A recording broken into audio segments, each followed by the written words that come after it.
3차 전도여행 이제 거의 끝 무렵인데요. 사도 바울이 3차 전도여행을 시작했어요. 2차 전도여행을 마무리할 때 에베소에서 머물기를 간청했으나 하나님의 뜻이면 다시 올 거다라고 하면서 3차 전도여행이 시작될 때 에베소에서부터 시작하면서 에베소에 약 3년간 머물러 있다고 했습니다. 그러니 그 3차 전도여행 기간이 약 4년이거든요. 4분의 3을 에베소에서 보낸 거예요. 근데 에베소에서 3년을 보내고 나머지 1년을 다니다가 다시 예루살렘으로 돌아가는 길에 에베소와 얼마 떨어지지 않은 밀레도에서 에베소 지도자들을 초청했죠. 그 지도자가 다른 한편 이름으로는 장로들이고 또 다른 이름은 감독자였는데 이들을 세워서 결국 하나님의 은혜의 말씀으로 교회를 부탁합니다. 그렇게 부탁하고 나서 36절 사도행전 20장 36절입니다. 이 말을 한 후 무릎을 꿇고 그 모든 사람들과 함께 기도하니 다 크게 울며 바울의 목을 안고 입을 맞추고 다시 그 얼굴을 보지 못하리라 한 말로 말미암아 더욱 근심하고 배에까지 그를 전송하니라. 에베소에서 약 3년의 기간 동안 큰 사건들만 기록해 봐도 거기에는 유명한 아데미 신전이 있습니다. 이것은 그냥 모형도를 복원해 놓은 그림인데요. 아데미 신전 같은 경우는 아테네에 있는 파르테논 신전보다 크기가 약 4배 정도 큽니다. 그러니 사실 에베소에 엄청난 우상을 섬기고 있는 신전에다가 이때 당시 섬기고 있는 아데미란 여신은 이렇게 풍요를 상징하면서 가슴이 24개예요. 그래서 이런 신들을 섬기기 때문에 음란한 도시였으며 아주 우상이 만연한 도시에 바울이 온 거죠. 바울이 와서 복음으로 맞서다 보니 얼마나 큰 분쟁이 있었겠습니까? 그럼에도 불구하고 바울이 결정한 것은 두란노 서원이라는 도서관 같은 곳에서 빌려서 제자들과 함께 2년 동안 매일 약 5시간 동안을 하나님의 말씀을 나누다 보니 에베소에 만연되어 있던 우상에 섬기는 자들과 이제 그리스도인들이 대치가 됐겠죠. 그리고 손해본 사람들은 누구냐 하면 에베소 우상을 섬기는 사람들이 직접적인 피해를 얻게 됩니다. 그 중에 대표가 데메드리오로서 그가 소동을 일으키죠. 소동을 일으켜서 이 사람이 우리의 아데미, 큰 아데미도 섬기지 못하게 할 뿐 아니라 우리가 은장색, 그 우상을 조각해서 팔아야 되는데 바울이 온 이후로 수익금이 확 떨어진 거죠. 그래서 이들이 집회를 열기 시작하는데 이게 이제 언덕을 띄고 있다면 여기에 한 극장이 있습니다. 여기 극장이 연극장이에요. 이제 소동을 일으켰던 연극장. 여기를 확대해 보면 이렇게 2만 5천 명 정도가 수용되는 장소입니다. 그래서 에베소 대극장, 연극장에서 수많은 에베소 시민들이 모여서 크도다 아데미여라고 외친 거죠. 엄청 울리겠죠. 아까 산을 등지고 있으니까 아마 에베소 시내가 다 울렸을 것입니다. 큰 소동이 일어나는데 2시간 동안이나 크도다 아데미 이렇게 하면서 에베소 사람들이 막 아데미 여신을 찬양하고 있는 이 소동의 장소에서 바울이 들어가려고 했으나 말리죠. 그리고 이 2시간 동안 하면서도 자신들이 지금 무슨 일을 하고 있는지 모르는 상황입니다. 태반이. 그러다가 모임이 해체됐어요. 그러나 여기에서 이제 바울은 위협을 느끼게 되고 결국 또 다음 장소로 이동하게 되는데 지금 밀레도에서 에베소 지도자들을 모아놓고 밤에 이제 같이 설교를 나누는 중에 이 장면들이 싹 스쳐가지 않았을까요? 3년의 기간 동안 눈물로 섬기면서 했던 일들. 그래서 20장 19절 다시 한번 보면 18절 그들에게 말하되 아시아에 들어온 첫날부터 지금까지 내가 항상 여러분 가운데서 어떻게 행하였는지를 여러분도 아는 바니 곧 모든 겸손과 눈물이며 유대인의 관계로 말미암아 당한 시험을 참고 주를 섬긴 것과 유익한 것은 무엇이든지 공중 앞에서나 각 집에서나 거리낌이 없이 여러분에게 전하여 가르쳤습니다. 두란노 서원에서 2년 동안 날마다 가르치되 거기뿐만이 아니라 가정에서 가르쳐야 되면 집에 가서도 가르치고 끊임없이 교회를 세우기 위해 제자들을 성도들을 세우기 위해 끊임없이 눈물과 참음으로 했던 거죠. 이런 사건들이 쫙 지나가는 거예요. 그러고 나서 이제 나는 예루살렘으로 가는데 무슨 일을 당할지 알지 못합니다. 그러나 내 목숨도 아까워하지 않습니다. 주의 복음을 증거하는 일에는 내 목숨조차도 맡겨버린 거죠. 그래서 오늘 36절에 이렇게 눈물을 흘리면서 기도하는 겁니다. 이제 다시 못 볼 수도 있겠구나 라는 것들이 영상이 자기들도 같이 지나가면서 눈물을 흘리면서 38절 다시 그 얼굴을 보지 못하리라 한 말로 말미암아 더욱 근심하고 배에까지 그를 전송합니다. 아, 이제 정말 못 볼 수도 있겠구나. 이렇게 전송하는 거죠. 그러고 나서 이제 21장이 시작이 됩니다. 아직 3차 전도여행이 안 끝났어요. 그래서 자, 넘어가겠습니다. 자, 1절, 21장 1절. 우리가 그들을 작별하고 배를 타고 바로 고스로 가서 이튿날 로도에 이르러 거기서부터 바다라로 갑니다. 그리고 2절, 베니게로 건너가는 배를 타고 가다가 구브로를 바라보고 이를 왼편에 두고 수리아로 항해해서 두로에 상륙합니다. 이것을 지도에 한번 그려보시면 이렇게 되겠죠. 자, 밀레도에서 지도자들을 청하여서 나눈 이후에 고스, 로도, 바다라를 거쳐서 구브로를 왼쪽에 두면서 항해한 거예요. 그래서 이렇게 해서 여기 두로에 도착합니다. 수리아 지역까지 도착한 거죠. 그래서 21장 1절, 2절에서는 뭐 이렇게 거쳐서 슉 금방 슉 갑니다. 그리고 이제 여기 두로에 왔어요. 그리고 4절. 거기서 배의 짐을 풀고 제자들을 찾아 거기서 일주일을 머뭅니다. 자, 이제 여기에서 일주일 동안 머무는 거예요. 그러면 배에서 이제 자기의 행선지를 도착하면서 바울이 처음으로 했던 것은 제자들을 찾는 일이었어요.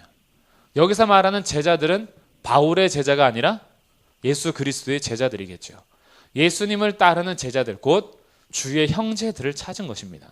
제자들을 찾아서 그 제자들과 함께 일주일 동안 머무는 거예요. 그런데 이제 잘 보시면 이제 곧 바울은 예루살렘에서 잡혀서 자기 본의의 의사와 상관없이 어떤 재판 과정을 거쳐서 로마까지 가게 될 것입니다. 그러면서 이제 로마 전도 여행이 시작이 될 텐데, 여기 가기 전까지 바울이 예루살렘에 가면서 계속해서 반복되는 게 있어요. 가는 곳마다 이제는 제자들이 세워져 있어요. 그리스도의 제자들이죠. 이것은 곧 교회의 공동체가 세워졌다라는 건데, 이 제자들을 항상 찾습니다. 그래서 4절, 제자들을 찾아 거기서 이레를 머물죠. 7절 볼까요? 돌레마이에 이르러서 형제들에게 안부를 묻죠. 형제들을 찾았어요.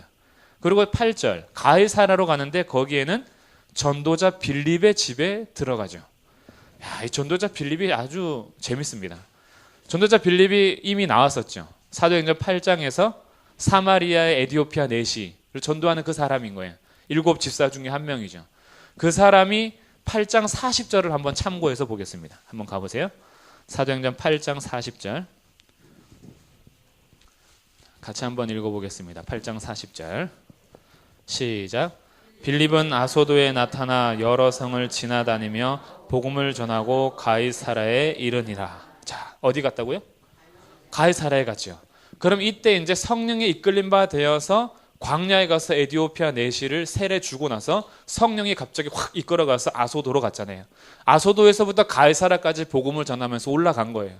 그러면 우리가 오늘 읽은 21장 8절에서 가이사라에 전도자 빌립의 집이 있었다라는 것은 이제 여기에서 약 20년 동안 머물렀다는 것입니다. 그러니 전도자의 삶은 자기가 주관해서 다니는 삶이 아니에요. 광야로 가라면 광야로 가고, 그 다음에 아소도로 부르시면 아소도로 나타났다가 가이사라에 가서는 20년 동안 또 자기 자리를 지키는 거예요. 그러면서 20년 동안 지키면서 9절, 딸 4명을 낳습니다. 이렇게 삶을 또 사는 거죠.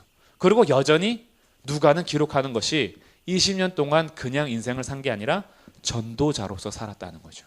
전도자 빌립. 그러니까 주님의 말씀에 순종하는 사람들이 곳곳에 이제 세워지는 거예요. 그리고 바울은 가는 곳곳마다 이 형제들을 찾는 거예요. 성도의 교제를 나누는 겁니다. 그뿐 아니라 15절, 여러 날 후에 여장을 꾸려 예루살렘으로 올라갑니다. 근데 예루살렘에서도 16절, 가이사라의 몇 제자가 함께 가는데 한 오랜 제자 구브로 사람 나손을 데리고 갑니다. 나손을 데려가는 이유는 우리가 그의 집에 머물려 하려고. 나손의 집이 예루살렘에 있었던 거죠. 그러니 예루살렘에서도 구브로 사람 나손의 집에서 순례자들이 같이 모일 수 있는 겁니다. 순회 전도자들이. 이렇게 곳곳에 하나님께서 배치해 두신 거예요.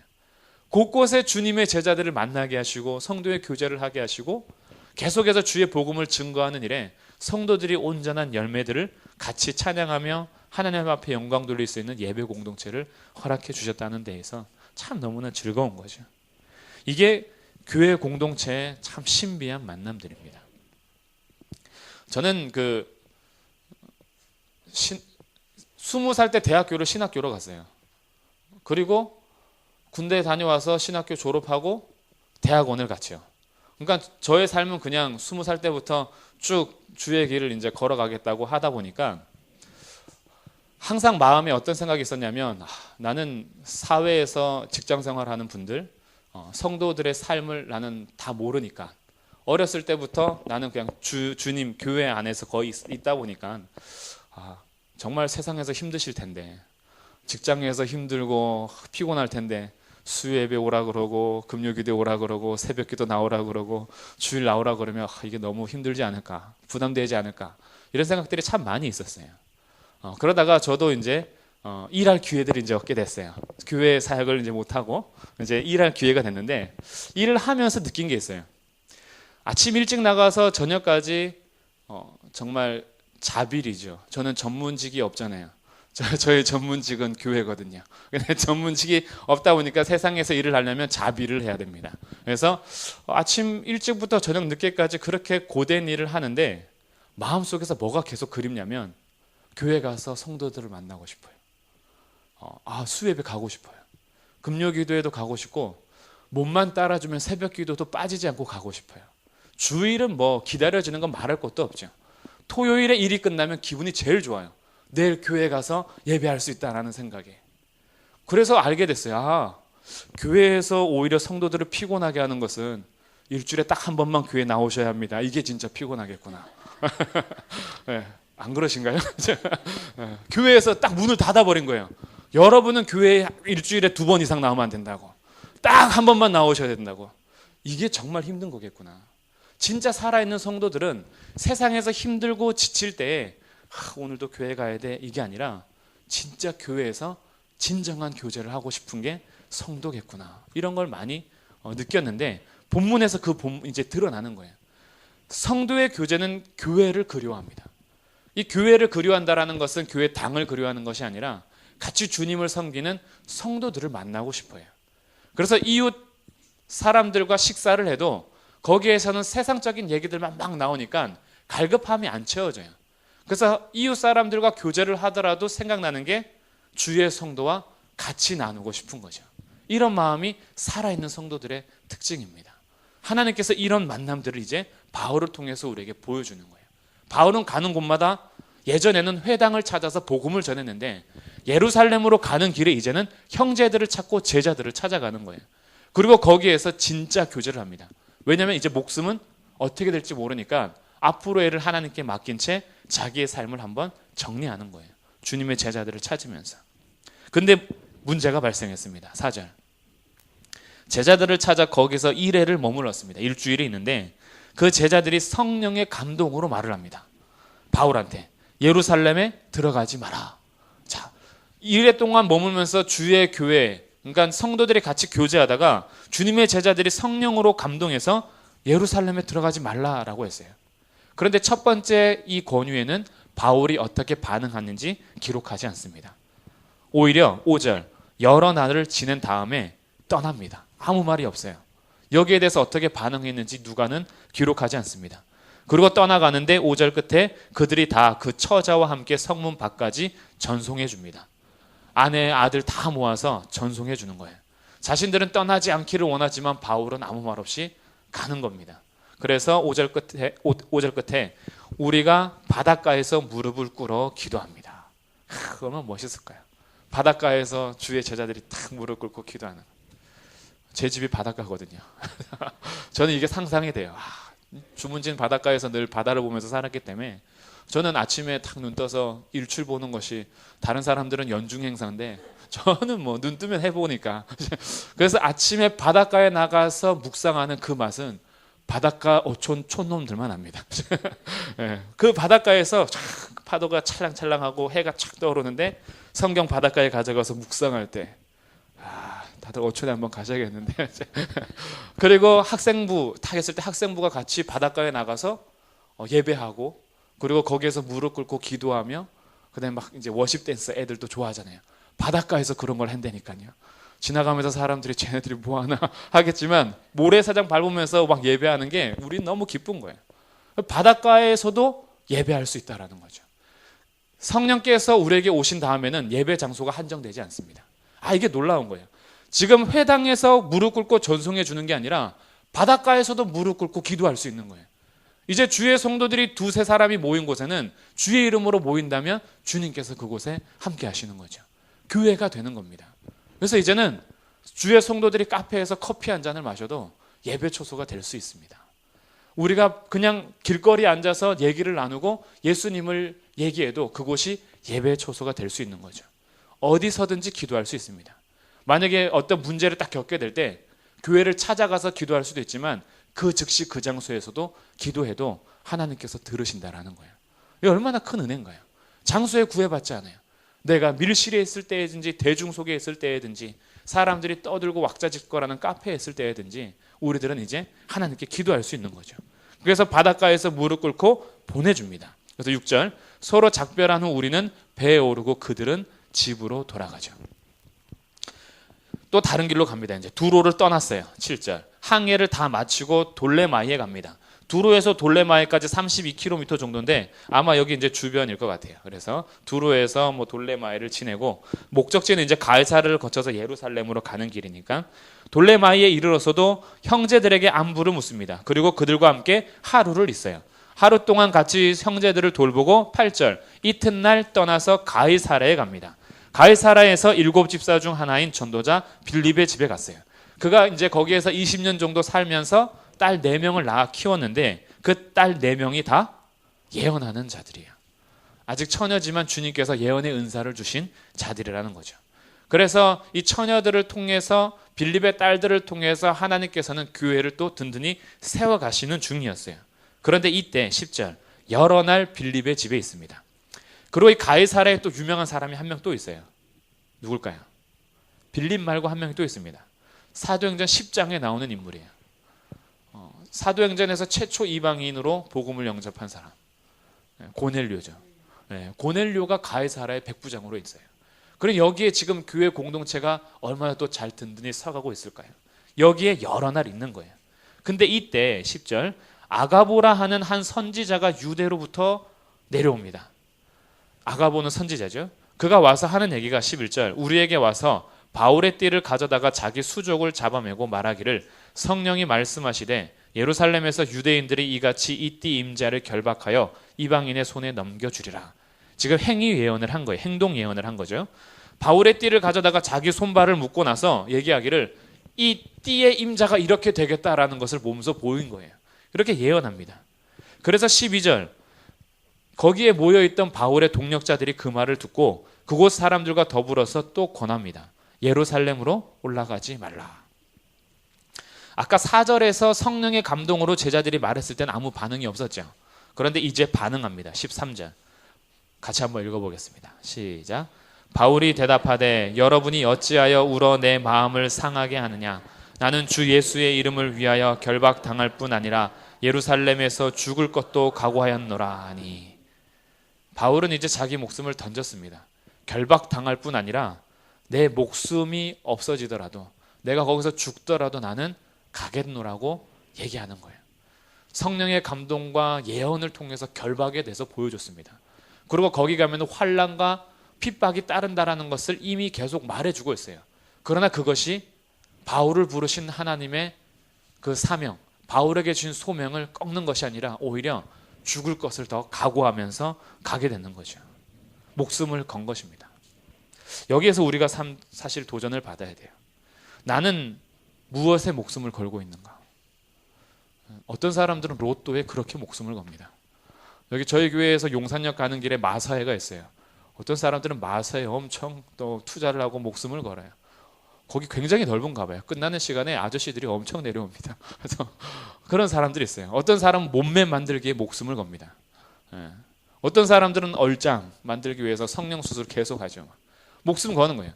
그래 어떤 사람들은 자녀 교육에 목숨을 걸고 어떤 사람들은 내 지평수 넓히는 데 목숨을 걸고 이 땅에서 어떻게 하면 더 잘 살까에 목숨 거는 사람들이 많이 있죠. 우리가 질문을 던지는 거예요. 나는 무엇에 목숨을 걸었는가라는 거죠. 그리고 내가 무엇에 목숨을 걸었는가라는 것을 살피기 전에 바울은 어떻게 주의 복음을 증거하는 일에 목숨을 걸 수 있었던가를 다시 한번 생각해 보는 거예요. 막연하게 우리는 지금 광신적인 어떤 믿음의 생활을 요구하는 것이 아닙니다. 목숨 걸어서 집 파십시오, 땅 파십시오, 교회에 다 투자하십시오, 이런 얘기하는 게 아니에요. 바울이 어떻게 자기의 결박과 핍박을 눈으로 보면서도 눈앞에 뻔히 펼쳐진 일들이 성령의 감동하심으로 예언이 되고 있음에도 불구하고 자기는 예루살렘에 가는 것을 포기하지 않을 수 있을까? 그 근본은 바울의 성량에서부터 나오는 것이 아니라 주님은 그러면 무엇에 목숨을 걸었는가를 살펴볼 때 우리들도 한번 다짐하게 되는 거예요. 하나님은 무엇에 목숨을 거셨는가? 성경에서는 이렇게 기록합니다. 주님께서 목숨을 거신 것, 인자가 온 것은 자기 목숨을 많은 사람의 대속물로 주려 한다. 마태복음 20장, 마가복음 10장. 두 번째, 나는 선한 목자다. 나는 양을 위하여 목숨을 버린다. 주님이 목숨 건 것은 양들이었어요. 세 번째, 우리가 아직 죄인 되었을 때 그리스도께서 우리를 위하여 죽으심으로 하나님께서 우리에 대한 자기 사랑을 확증하셨어요.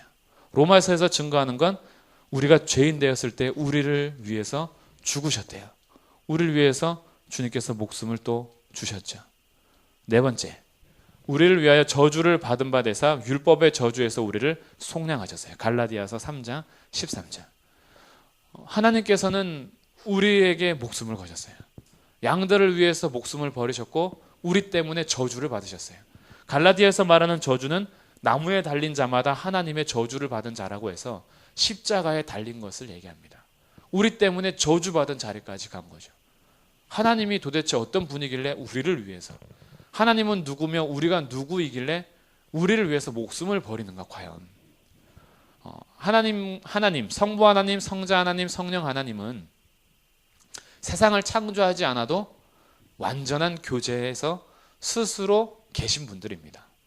사람을 창조하지 않으셔도 돼요. 무엇이 부족하기 때문에 피조 세계를 만들어 놓고 거기에서 부족한 것을 경배에 받으면서 채우시는 분들이 아닙니다. 홀로 완전하신 분들이에요. 그리고 아버지 하나님과 아들 하나님은 뗄래야 뗄 수 없는 일체시며 그분들의 사랑의 교제는 그 어떤 것과도 바꿀 수가 없어요. 성부 하나님의 입장에서 성자 하나님은 세상 모든 것을 다 준다 해도 바꿀 수가 없는 분이 성자 하나님이십니다. 인간들도 그런데 하물며 하나님, 삼위일체를 이루시는 하나님께서 세상 때문에 자기 아들을 포기할 이유가 없어요. 그런데 그분이 죄인된 우리 때문에 저주의 자리에 오셨고 죄인된 우리들을 위해서 목숨을 버리셨고 우리를 양으로 삼으셔서 양들을 위해서 목숨을 거신 거죠. 우리가 주를 위해서 먼저 목숨 건 거 아닙니다. 우리들은 오히려 가야 할 자리를 되찾은 것뿐이요, 오히려 우리 때문에 안 걸어도 될 목숨을 거신 분은 성자 하나님이셨어요. 그분께서 우리를 위해서 예루살렘에 오신 겁니다. 우리를 위해서 예루살렘에서 십자가에 못 박히신 거죠. 이 복음을 깨닫고 나서 바울은 자기 자리를 찾았어요. 자기의 열심을 다해서 하나님을 섬길 때가 있었는데 복음을 통해서 정확한 하나님의 사랑을 깨닫고 나자 자기의 목숨은 이제 갈라디아 2장 20절, 내가 그리스도와 함께 십자가에 못 박혔나니 이제는 내가 사는 것이 아니라 내 안에 그리스도께서 사심을 깨달은 거예요. 그래서 이제 자기는 자기 목숨 거는 게 아닙니다. 이것은 엄청난 희생이 아니에요. 헌신이 아니에요. 이것은 마땅히 내가 가야 할 길을 가는 것입니다. 그래서 눈앞에 결박이 있고 환란이 있다 해도 주의 복음을 증거하는 일에는 내가 목숨을 아까워하지 않고 가게 되는 거죠. 그럼 다시 질문을 던집니다. 나는 오늘 무엇을 위해서 목숨을 걸고 있으며 무엇을 위해서 달려가는가? 바울의 이제 마지막 3차 로마행을 보면서 한번 우리 마음속에 계속 질문을 던져보십시오. 그래서 14절, 그가 권함을 받지 아니하므로 우리가 주의 뜻대로 이루어지이다 하고 그칩니다. 자, 이제 공동체도 결론을 내렸어요. 자신들은 형제가 아무리 그래도 결박이 눈앞에 뻔히 보이는데 보내는 거 쉽지 않습니다. 가면 고통당할 거 뻔히 눈에 보이는데 잘 가십시오, 축복하기가 쉽지 않아요. 그래서 말렸습니다. 그런데 아무리 말려도 그 뜻을 굽힐 수가 없자 그러면 주의 뜻대로 이루어지이다 하고 모든 상황을 이제 하나님께 맡깁니다. 그러고 나서 15절, 여러 날이 지나고 여장을 꾸려 예루살렘으로 올라가죠. 그래서 이제 3차 전도여행이 이제 마무리가 거의 됩니다. 여기에서 올라갈 때 아까 말했던 구브로 사람 나손을 데리고 가서 거기에서 집을 머물려게 하는 거죠. 그래서 17절 예루살렘에 이르러 형제들이 우리를 기꺼이 영접합니다. 예루살렘에 갔을 때 주의 형제들이 같이 만났죠. 그리고 그 이튿날 바울이 우리와 함께 야고보에게로 들어가니 장로들도 있습니다. 예루살렘 교회 지도자들이 이제 있는 거죠. 거기에서 바울이 얘기합니다. 하나님이 자기의 사역으로 말미암아 이방 가운데서 하신 일을 낱낱이 말하니. 중요한 표현이에요. 바울이 얘기하는 선교 고백은 내가 하나님을 통해서 이런 일을 했다가 아니라 하나님이 나를 통해서 이런 일을 했다라는 거예요. 이게 굉장한 중요한 관점이에요. 내 사역을 위해서 하나님께 기도하고 내 일을 위해서 하나님을 도구 삼아서 이런 일이 일어났다라고 보고하는 게 아니에요. 하나님께서 자기 일을 하기 위해서 바울을 불러가지고 이방 가운데 하신 일을 고하는 겁니다. 하나님께서 하신다라는 거예요. 그래서 20절 그들이 듣고 하나님께 영광을 돌리는 거죠. 하나님께서 하셨구나. 영광을 돌립니다. 그리고 바울들어 형제에게 이제 권면하는데 이것도 참 재밌는 이제 부분들이 있어요. 이것저것을 좀 보면 바울은 이미 19장 가볼까요? 사도행전 19장 21절.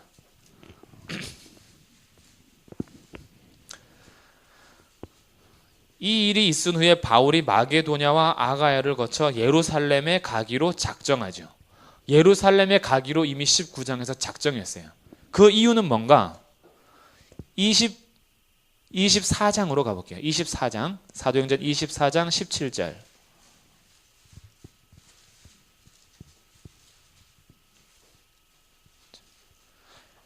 24장 17절 이렇게 고백하죠. 여러 해 만에 내가 내 민족을 구제할 것과 재물을 가지고 왔다. 자, 지금 바울은 3차 전도여행을 마무리하는 쯤에 마게도냐와 아가야를 거치면서 예루살렘에게 지금 예루살렘이 굉장한 어려움에 처해 있기 때문에 거기에 쓸 구제 헌금을 모아서 연보를 들고 예루살렘에 가는 겁니다. 그래서 자기가 로마로 가기보다 예루살렘에 들려서 이 일을 마치고 로마로 갈 것을 19장에서 작정한 거죠. 그래서 이미 예루살렘에 이제 가기로 작정했고 여기에 따라서 헌금을 이제 전달하는 겁니다. 야고보에게. 근데 이렇게 헌금을 전달할 때에 바울이 기도했던 내용이 로마서에 기록이 돼요. 이 골고루 이제 보면 바울이 어떤 심정으로 지금 예루살렘에 갔는지 보게 됩니다. 로마서 15장 25절입니다. 로마서 15장 25절. 자, 이렇게 고백하죠. 그러나 이제는 내가 성도를 섬기는 일로 예루살렘에 가노니 이는 마게도냐와 아가야 사람들이 예루살렘 성도 중 가난한 자들을 위하여 기쁘게 얼마를 연보하였다. 그렇죠? 쓸 것을 나눈 거예요. 헌금도 했을 것이고 옷이 있으면 옷도 나눴을 거예요. 그렇게 연보를 한 겁니다. 그런데 기도하는 것은 뭐냐? 30절. 형제들아 내가 우리 주 예수 그리스도와 성령의 사랑으로 말미암아 너희를 권하노니 너희 기도에 나와 힘을 같이하여 나를 위하여 하나님께 빌어. 첫 번째 기도. 나로 유대에서 순종하지 아니하는 자들로부터 건짐을 받게 하고. 첫 번째 기도. 두 번째. 또 예루살렘에 대하여 내가 섬기는 일을 성도들이 받을 만하게 하고. 이 두 번째 기도가 응답되는 장면이에요. 지금 사도행전이. 예루살렘에 대하여 섬기는 일을 성도들이 받을 만하게 하고. 어떤 심정이냐면 연보를 모아서 갑니다. 그런데 가서 헌금을 전달하는 것이 자칫 잘못하면 오해를 불러일으킬 수가 있어요. 그렇잖아요. 우리가 누구를 도와줄 때 내가 이거 돈을 주물러 내서 오해받을까 늘 걱정하는 것처럼 지금 바울이 그런 심정인 거예요. 우리가 함께 모아서 주의 형제들이기 때문에 나누는 자리긴 하지만 예루살렘 교회가 이것을 받아줄까 기쁘게. 그래서 같이 기도하는 겁니다.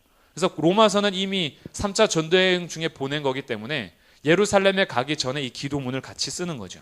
예루살렘에 대하여 내가 섬기는 일을 성도들이 받을 만하게 하고.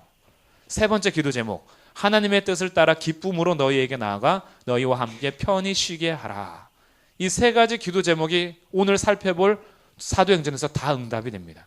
첫 번째, 두 번째 기도 제목은 이미 지금 21장 17절부터 응답이 되고 있어요. 예루살렘 교회가 성도들이 거둬준 이 헌금을 오해하지 않았습니다. 정말 기쁘게 받은 거예요. 그리고 하나님을 찬양한 거죠.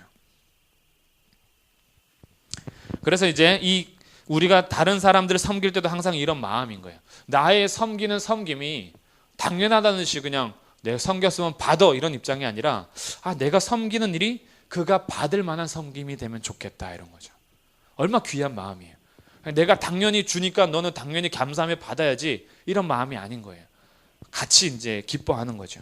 그래서 20절 하반절 형제여 바울더러 이제 얘기해 줍니다. 그대도 보는 바에 유대인 중에 믿는 자 수만 명이 있으니 다 율법의 열성을 가진 자라. 율법에 제대로 아주 꽂혀 있다 이런 뜻이에요. 율법에 아주 열심을 가지고 있어요. 근데 그들이 오해하고 있는 것이 있는데 21절 내가 이방에 있는 모든 유대인을 가르치되 모세를 배반하고 아들들에게 할례를 행하지 말고 또 관습을 지키지 말라 한다는 소문을 그들이 잘못 들은 거죠. 바울은 어떤 곳에서도 이렇게 얘기한 적이 없습니다. 오히려 모세의 율법과 할례가 구원을 이루지 못한다고 얘기한 거지, 구원은 오직 예수 그리스도를 믿음으로만 말미암아 얻게 된다라고 전파한 거지, 모세를 배반하고 할례를 행하지 말고 관습 지키지 말라 이렇게 얘기하지 않았어요. 근데 이것이 오해가 된 거죠. 그래서 율법의 열성을 가진 자들이 바울이 왔다라는 소문을 들으면 그들이 화가 날 수도 있으니까 제안을 하는 겁니다. 22절 그러면 어찌할꼬 그들이 필연 그대가 온 것을 들으니 우리가 말하는 이대로 하라. 성원한 네 사람이 우리에게 있으니 그들을 데리고 함께 결례를 행하고 그들을 위하여 비용을 내어 머리를 깎게 하라. 자, 지금 머리를 깎는 것으로 보아서 이 네 명은 민수기 6장에 의거하여 나실인 서원을 한 것 같습니다. 나실인 서원을 했을 때 이제 서원 예식 중에 마무리가 머리를 미는 거거든요. 근데 바울이 이 네 명을 데리고 가서 머리 깎는 비용을 댐으로 나도 율법을 지키는 자라는 것을 보여주길 제안하는 겁니다. 그러면서 야고보가 하는 얘기가 뒤에 24장 중반부터 나오는데요. 그러면 모든 사람이 그대에 대하여 들은 것이 사실이 아니고 그대도 율법을 지켜 행하는 줄을 알 것이라. 주를 믿는 이방인에게는 우리가 우상의 제물과 피와 목매어 죽인 것과 음행을 피할 것을 결의하고 편지하였느니라. 자, 이것은 예루살렘 공의회 때 선택한 거죠. 15장에서 이방인들에게 오직 예수 그리스도를 믿음으로만 구원받는 것은 결의하고 나서 그러나 네 가지만 금하자라고 제안했던 내용입니다. 이 네 가지를 금하고자 했던 내용은 유대인과 이방인의 교제 때문이었죠. 믿음으로는 구원받는 건 확실하지만 그럼에도 불구하고 이 문제가 해결되지 않으면 교회가 온전히 성도의 교제를 이룰 수 없었기 때문에 성도의 교제를 위해서 율법을 사용하게 된 것입니다. 구원 때문이 아니라. 그래서 이건 15장에서 제가 정리해 드린 바 있는데 여기에 대해서 바울이 알아들어요. 그리고 이제는 바울은 자기의 자유를 자기를 위해서 쓰지 않습니다. 바울이 쓰는 태도는 고린도 전서 9장에서 아주 명확하게 기록해 주고 있어요. 자, 고린도 전서 9장 18절입니다. 같이 한번 읽어보겠습니다. 시작.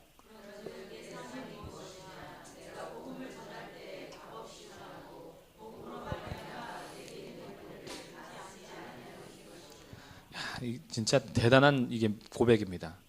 내가 복음을 전하는 사명을 받은 자로서 내게 주어진 상이 뭐냐 이거예요. 복음을 전했을 때 자기가 받는 상은 복음 때문에 내 권리를 다 쓰지 않는 것, 그리고 복음을 값없이 전하는 것, 그것이 자기 상이래요. 자기에게 주어진 자유를 이제는 완전히 자기를 위해서 쓰지 않습니다. 그러면서 뒤에 부연 설명을 하고 있어요. 19절 내가 모든 사람에게서 자유로우나 스스로 모든 사람에게 종이 되었어요. 자기는 자유인이나 이제 스스로 종이 된 것입니다. 왜냐하면 더 많은 사람을 얻기 위해서. 그래서 20절 유대인들에게는 내가 유대인 같이 하고 그리고 율법 아래 있는 자에게는 내가 율법 아래 있지 아니하나 율법 아래 있는 자 같이 됐어요. 자기는 이제 율법에 매여 있는 자가 아니에요. 그런데 율법을 지키는 자들이 이것을 받아주지 않는다면 나는 그들을 위해서 율법을 지키는 자로 서겠다라는 거죠. 이 태도가 지금 사도행전에서 이제 나오는 거예요. 자기는 목숨 건 사람입니다. 그래서 그들이 오해해서 자기를 쳐 죽여도 자기는 뭐 감당하기 위해서 왔어요. 그러나 그들을 얻기 위해서 자기는 수긍하는 겁니다. 온전한 연합과 교제를 위해서죠. 그래서 다시 본문으로 왔을 때요. 26절, 21장 26절 바울이 이 사람들을 데리고 이튿날 그들과 함께 결례를 행하고 성전에 들어가서 각 사람을 위하여 제사 드릴 때까지의 결례 기간이 만기된 것을 신고합니다. 결국 바울은 유대인들에게 원래는 존경받는 사람이었으나 다메섹에서 예수님을 만난 이후에 복음 때문에 오히려 위협당하는 존재가 되었습니다. 그리고 지금도 복음의 진리 때문에 목숨의 위협을 받으면서 전도 여행을 계속 다니고 있어요. 자기 자리에서 계속해서 있으면서 자기의 모든 삶은 이제는 나를 드러내는 것이 아니라 그들을 얻기 위해서 자기 자유를 포기하고 오히려 그들의 종이 됩니다. 유대인을 만날 때는 유대인의 종으로, 이방인을 만날 때는 이방인의 종으로 섬기는 거예요. 한 사람이라도 더 그리스도께로 얻고자 하기 위함이죠. 자기 안에 자기가 이제 사라지는 겁니다. 그러면서 지금도 유대인들로 인하여서 율법을 지키는 자의 자리에 서 있는 거예요. 구원의 문제가 아니었다라는 거죠. 구원에 대해서 만약에 이걸 조건으로 내밀었다면 바울은 철저하게 거부했을 것입니다. 이것을 지킴으로 구원을 받는다라고 했으면 야고보하고도 싸웠을 거예요. 그러나 그 문제가 아니라 유대인들을 얻고자 하는 것에서 구원의 문제가 아니라 연합의 문제였기 때문에 여기에선 율법을 지키면서 자기 율법을 이렇게 사용하는 겁니다. 온전함, 하나된 연합을 위해서죠. 그럼에도 불구하고 문제가 생겼습니다. 27절부터 이제 로마 행이 시작이 됩니다. 자, 3자 전도여행 마무리할게요. 약 4,345km를 4년에 걸쳐서 다닙니다. 그럼 이제 1차, 2차, 3차를 한번 정리해 본다면, 자, 1차 선교여행은 2년 걸렸어요. 그리고 갈라디아서 한 권을 씁니다. 2차 선교여행은 3년이 걸렸어요. 2권을 씁니다. 살전사루. 3차 전교여행은 4년을 걸쳐서 했어요. 3권을 기록합니다. 고린도 전후서, 로마서. 외우기 쉽죠? 1차 전도여행 때 1권, 2차 전도여행 때 2권, 3차 전도여행 때 3권. 우리에게 베풀어준 은혜죠. 기억하기 쉬우라고. 그리고 2년, 3년, 4년. 얼마나 좋아요. 네. 이렇게 전도여행을 이제 다니면서 하나님께서 서신서들을 통해서 우리에게 기록된 말씀을 또 허락하신 거죠. 1차, 2차, 3차.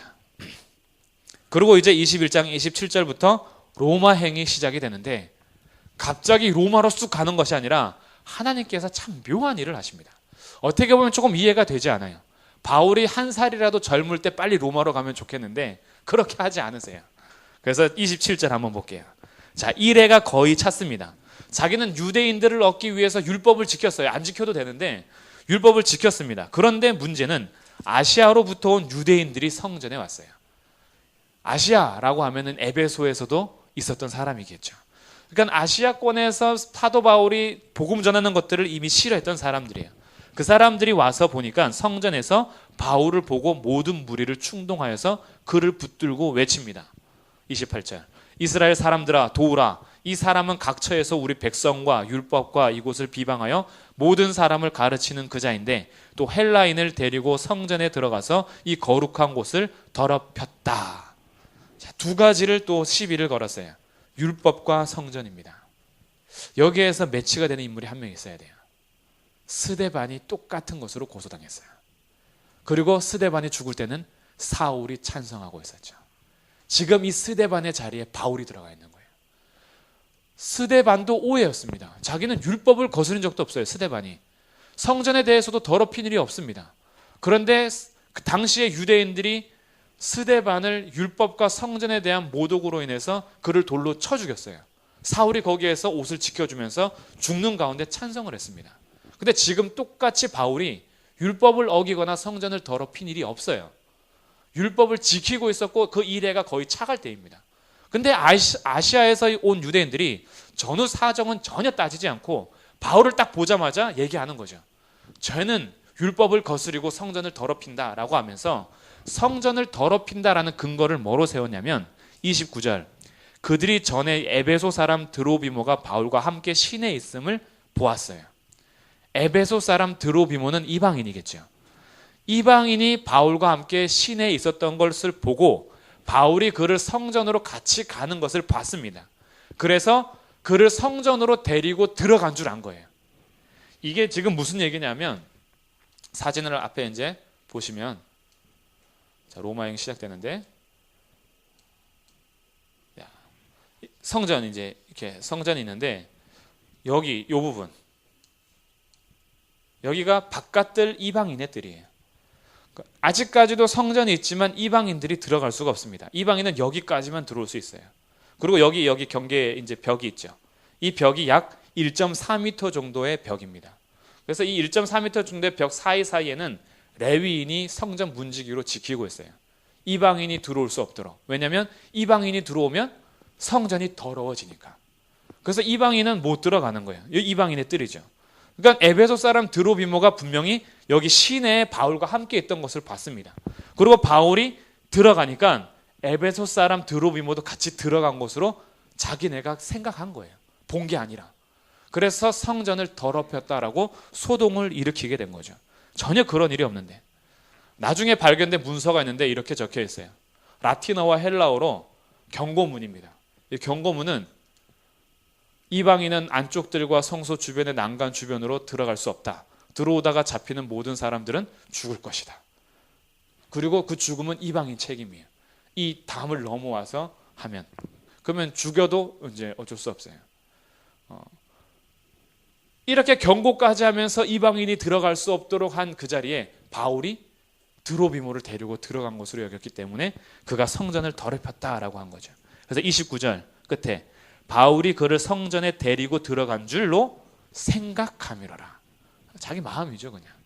율법도 성전도 자기 생각대로 판단한 거예요. 그래서 30절 온 성이 소동하여 백성이 달려와 모여 바울을 잡아 성전 밖으로 끌고 나가버리죠. 전혀 확인된 바가 없이 바울을 끌어다가 내친 겁니다. 그리고 아마 여기에서 로마 천부장이 오지 않았으면 스데반처럼 돌에 맞아 죽는 가운데 있었을지도 몰라요. 바울을 내치고 난 다음에 30절 끝에 문들은 곧 닫힙니다. 참 이게 누가가 묘하게 기록했어요. 이 문들이 곧 닫히더라라는 표현을 쓰면서 유대인들이 최종적으로 복음을 거부하는 행동을 묘사하고 있어요. 문을 닫아버린 거죠. 유대인들이. 자신들의 생각과 자신들의 관례와 자신들의 판단으로 복음의 문을 완전히 닫아버린 것으로 지금 은근히 묘사해 주고 있는 거예요. 그리고 31절 그들이 그를 죽이려 할 때에, 자 이제 죽는 바로 그 순간까지 왔죠. 이때 바울이 아마 스데반을 생각하지 않았을까. 아, 이렇게 죽는구나. 근데 온 예루살렘이 소동한 소문을 듣고 나서 군대 천부장에게 이 소문이 들립니다. 로마 천부장이죠. 그래서 그가 급히 군인들과 백부장을 거느리고 달려가서 소동을 그치게 만들어요. 그리고 33절 천부장이 가까이 가서 바울을 잡아 쇠사슬로 결박하라 합니다. 그리고 그들을 이제 무리들로부터 데리고 왔어요.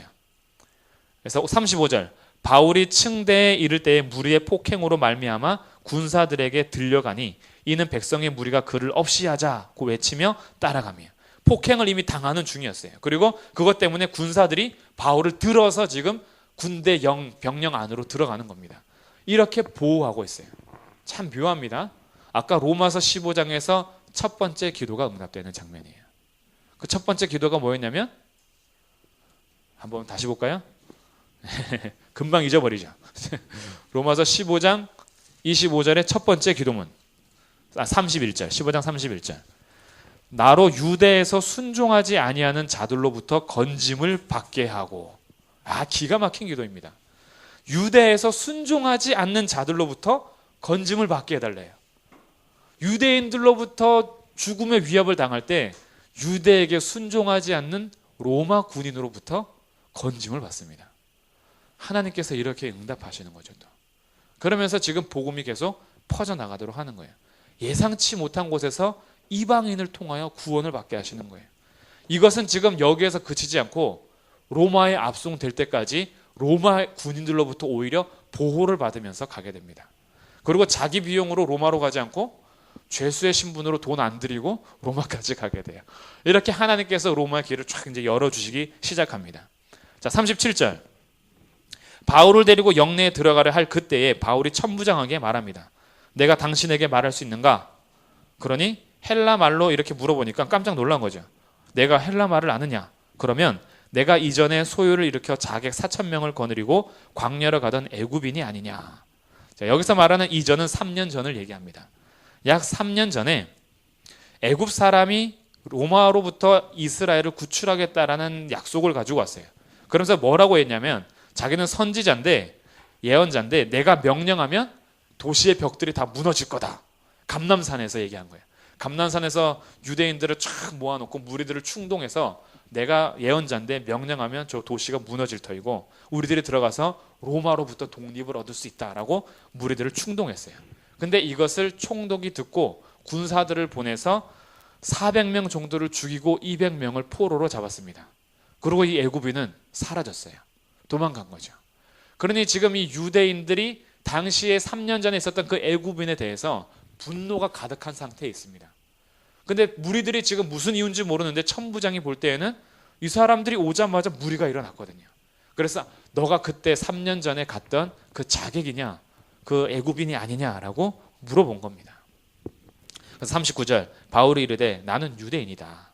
소읍이 아닌 길리기아 다소의 시민이니 청컨대 백성에게 말하기를 허락하라. 그랬더니 천부장이 변론의 기회를 주는 거죠. 그래서 바울이 기회를 얻습니다. 층대 위에 서서 백성에게 손짓하면서 조용히 한 후에 히브리 말로 말합니다.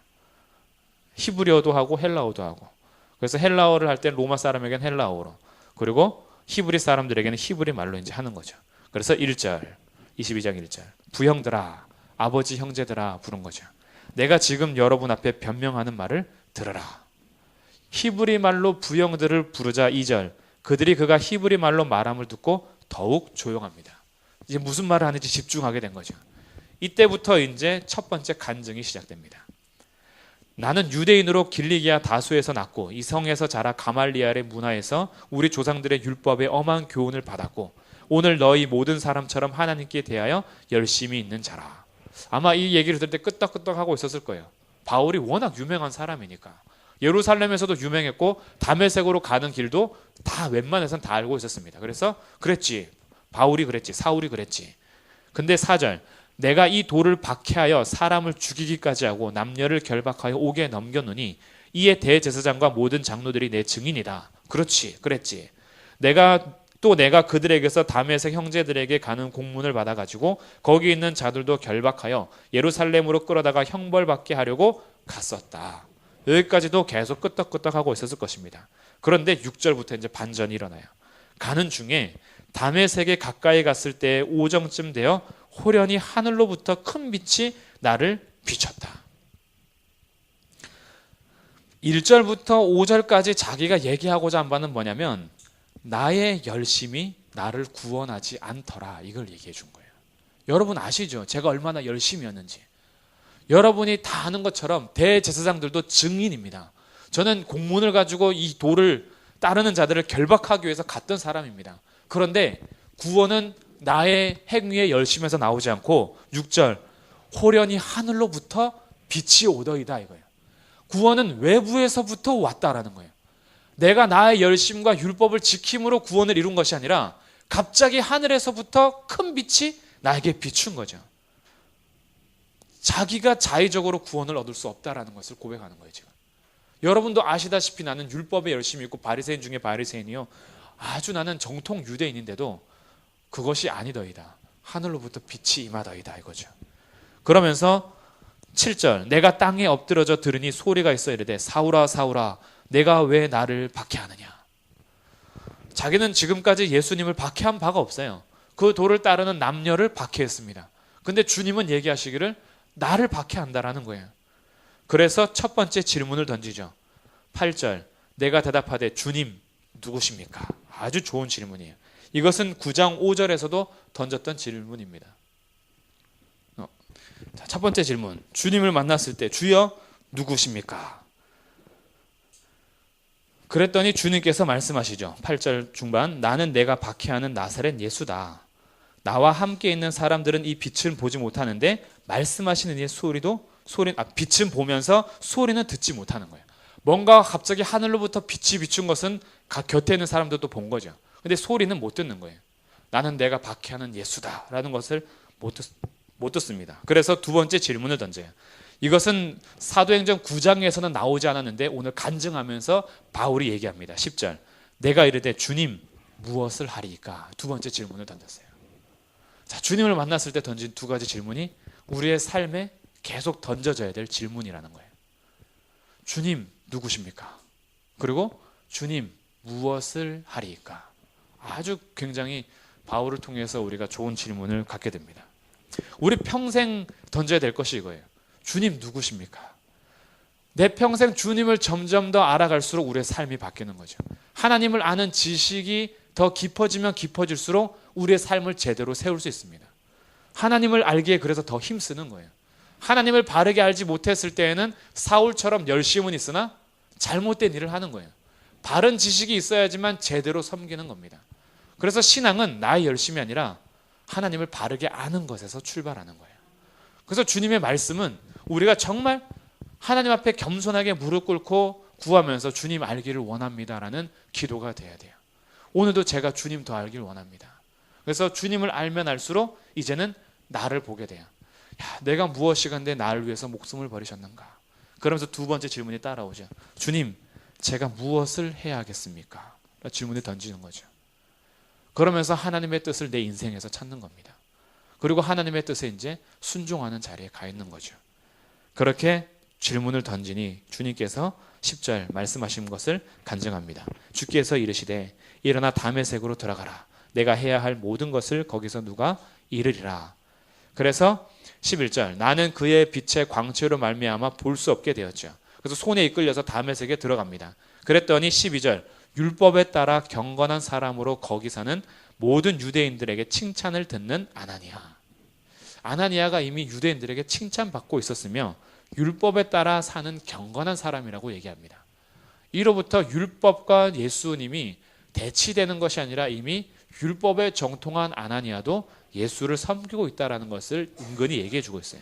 그러면서 13절 내게와 곁에 서서 말하되 형제 사울아 다시 보라 하거늘 즉시 그를 쳐다보았노라. 이미 사흘이 지날 때죠. 식음을 전폐하고 3일이 지난 이후에 아나니아를 통해서 눈을 뜨게 된 사건을 간단하게 얘기합니다. 그리고 14절 그가 또 이르되 우리 조상들의 하나님이 너를 택하여 너로 하여금 자기 뜻을 알게 하시며 그 의인을 보게 하시고 그 입에서 나오는 음성을 듣게 하셨으니 내가 그를 위하여 모든 사람 앞에서 내가 보고 들은 것에 증인이 되리라. 무엇을 해야 할지 이제 정확히 묘사하는 겁니다. 내가 해야 할 일은 내가 보고 들은 것에 증인이 되는 거다. 모든 사람 앞에서.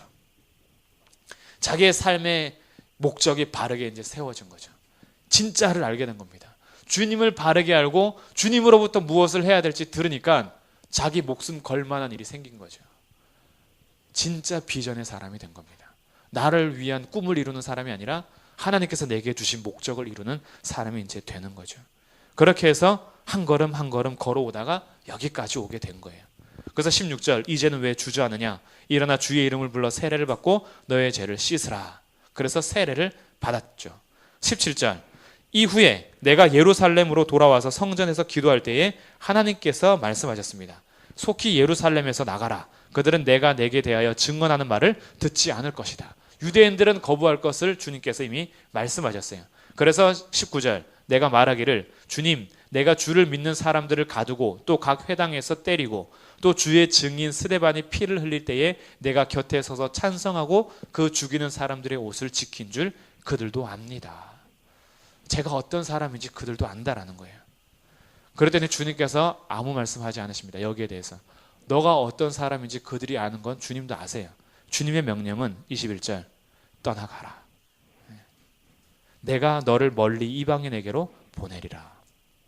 사명자는 자기 안에서 해야 할 일을 찾는 사람들이 아닙니다. 내가 어떤 사람인지 주님 아시고 말씀하세요. 하나님께서 나에게 말씀하실 때 주님 저는 이런 사람이고 저런 사람인데 그거 주님 다 아시고 말씀하신 거예요. 그래서 나에게서 답을 찾는 게 아니에요. 주님께서 떠나가라 하시면 나에게선 답은 없어도 가는 겁니다. 그게 사명자의 순종인 거죠. 우리들이 주님께서 말씀하실 때 나를 돌아보는 거 중요합니다. 그러나 나를 돌아보는 것 때문에 명령을 거스릴 수는 없는 거예요. 오히려 나를 돌아보면서 우리는 이렇게 고백하는 겁니다. 나 같은 자를 부르신 하나님의 은혜에 감사한 거죠. 그러면서 가는 겁니다. 근데 이방인에게로 보내리라 여기까지 듣고 나서 22절 이 말하는 것까지 그들이 듣다가 소리를 지릅니다. 여기까지는 못 듣겠는 거예요. 아 그래 뭐 하나님께서 그렇게 할 수 있겠다 다 인정하면서 듣고 있다가 이방인에게 보냈다라는 이 말에 더 이상 들을 수가 없어요. 아니 거룩하신 하나님이 어떻게 이방인에게 자신들의 관습과 자신들의 선민 사상, 자신들의 신학을 뛰어넘지 못하는 거죠. 그러면서 이러한 자는 세상에서 없애버리자, 살려둘 자가 아니다 라고 하면서 옷을 벗어 던지고 티끌을 공중에 날려버립니다. 유대인들은 계속해서 점점 더 복음으로 대적자가 되고 있어요. 복음을 전하는 바울을 계속해서 더 죽이려고 음모까지 이제 꾸미는 자리까지 나아갑니다. 그런데 반면 전혀 상관없는 이방인 로마 군인은 오히려 점점 더 보호해주는 자리로 대조가 되고 있어요. 그래서 21장부터 23장 4장까지는 이 두 민족이 대조되고 있어요. 유대인들은 점점 더 복음으로부터 멀어지고 로마 군인들은 점점 바울을 보호해주는 자리로 나아갑니다. 24절 천부장이 바울을 영내로 데려가라 라고 명하죠. 이 천부장 이름은 23장 26절에서 나옵니다. 글라우디오 루시아예요. 글라우디오 루시아 천부장인데 그가 바울을 다시 병영 안으로 데리고 들어갑니다. 그리고 그들이 무슨 일로 그에 대하여 떠드는지 알고자 하여 채찍질하여 신문하라 합니다. 워낙 소동이 크니까 도대체 무슨 일인지 모르는 거예요. 그래서 바울을 신문하기로 결정합니다. 그때 바울이 로마 시민권을 쓰죠. 25절 가죽줄로 바울을 매니 바울이 곁에 서 있는 백부장더러 이르되 너희가 로마 시민된 자를 죄도 정하지 아니하고 채찍질할 수 있느냐. 백부장이 듣고 깜짝 놀라죠. 그래서 천부장에 가서 어찌하렵니까? 로마 시민입니다. 그랬더니 천부장이 옵니다. 바울에게 말해서 내가 로마 시민이냐? 그랬더니 그렇다. 천부장 28절 나는 돈을 많이 들여서 시민권을 샀다. 이상한 거예요. 바울이 돈 많이 보이진 않았거든요. 근데 로마인이라니까 로마 시민권은 정식 재판을 하지 않고는 막 채찍질하거나 할 수 없거든요. 그러니 천부장이 물어보는 겁니다. 나는 돈을 많이 들여서 샀다. 바울이 얘기합니다. 나는 날 때부터다. 내가 정통이다. 너는 정통 아니다. 너는 돈 주고 샀지만 나는 날 때부터다. 그랬더니 29절 신문하려던 사람들이 곧 그에게서 물러가죠.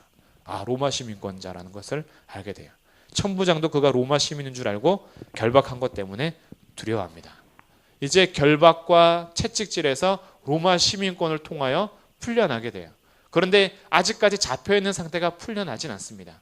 그리고 계속해서 기록이 이어지고 있어요. 30절 이튿날 천부장은 유대인들이 무슨 일로 그를 고발하는지 진상을 알고자 하여 그 결박을 풀고 명하여 제사장들과 온 공회를 모으고 바울을 데리고 내려가서 그들 앞에 세웁니다.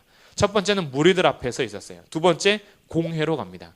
여기서 말하는 공회는 사내들인 공회이겠죠. 유대인 법정기관입니다. 그래서 공회 앞에 이제 세우는 게 23장이에요.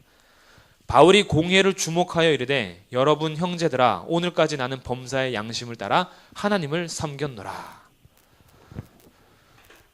바울이 여기에서 양심에 따라서 하나님을 섬겼다라는 말에 2절 대제사장 아나니아가 바울 곁에 서 있는 사람에게 말합니다. 그 입을 치라 명하죠. 이 대제사장 아나니아가 아주 야비한 인물입니다.